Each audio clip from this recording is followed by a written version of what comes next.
Here's everything we ate at Tokyo Disneysea. Peak season nga nung nagpunta kami dito kaya sobrang daming tao. Halos lahat ng rides ang haba ng pila kaya konti lang din yung nasakyan namin. Kaya ayun, nag-food trip na lang kami. Although kahit yung mga restaurants at mga food stalls ang haba din ng pila, kaya konti lang din yung nakainan namin. So, isi-share namin sa inyo kung ano yung mga foods na worth it i-try para hindi rin masayang yung pila nyo. I'll create na lang din a separate video for the guides and tips sa Tokyo Disneysea. First that we tried is itong Vulcania restaurant. We decided na dito mag-early lunch at hindi nga kami nagkamali kasi konti pa lang yung naabutan naming tao. Foods that they offer here are more on Chinese foods. Saktong-sakto din kasi mahilig ako dito. Kakaiba din yung interior dito kasi medyo madilim. Pero yan talaga yung team nila. Kumbaga, para kang nasa isang kuweba. Which is nice naman. Buti naman hindi ganun kahaba yung pila, kaya naka-order agad kami. Here's everything we ordered. Lalagay ko na lang din kung how much ito. I ordered fried rice with marbo tofu sauce. Nothing special with this one, pero masarap naman. Then ito naman yung 3 kinds of dim sum. For me, as a mahilig sa dim sum, okay naman din siya.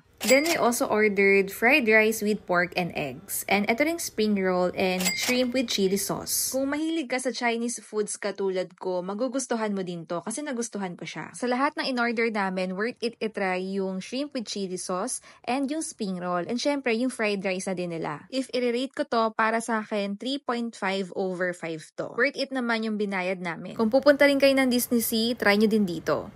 After lunch, syempre hindi natin pwede makalimutan ang dessert. Sa pag-explore namin, nakita namin tong ice cream. Actually, ito ngayon nakikita ko din online na nagva-viral kasi masarap daw. Specifically, yung sea salt ice cream nila. Na-curious ako dito, kaya ayan, itatry namin. Para siyang bread na may ice cream sa loob. At promise guys, nagustuhan namin to. If i-rate namin to, nako, 5 over 5. Yung tipong pagkaubos nito, gusto namin ulit bumili kasi nga masarap siya. So, alam mo na, pag pupunta ka rin ng Tokyo Disneysea, try mo to. Sa 350 yen mo, sulit na sulit kasi pwede na pang 2 tao. Naglakad-lakad pa nga kami para humanap naman ng popcorn. Maraming nga raw iba't ibang flavors ng popcorn dito. May matcha, roast beef, curry, pepper, at ang natagpuan nga naman ay itong garlic shrimp. Ang price naman nito ay 600 yen kapag large at 400 yen naman kapag regular. Actually, ang first choice talaga namin for popcorn ay yung roast beef popcorn. Kaso sobrang haba ng pila, kaya ito na lang yung tinry namin. For us, hindi namin siya masyadong nabetan kasi hindi ganun kalasa yung garlic shrimp. Kung i-rate namin to, mga 3 over 5 lang. Next time na balik namin, yung roast beef na talaga. Hinanap na nga din namin yung sikat na green dumplings. Hindi ka pwedeng umalis ng Disneysea kapag hindi mo pa to natatry. For 400 yen, meron ka ng 3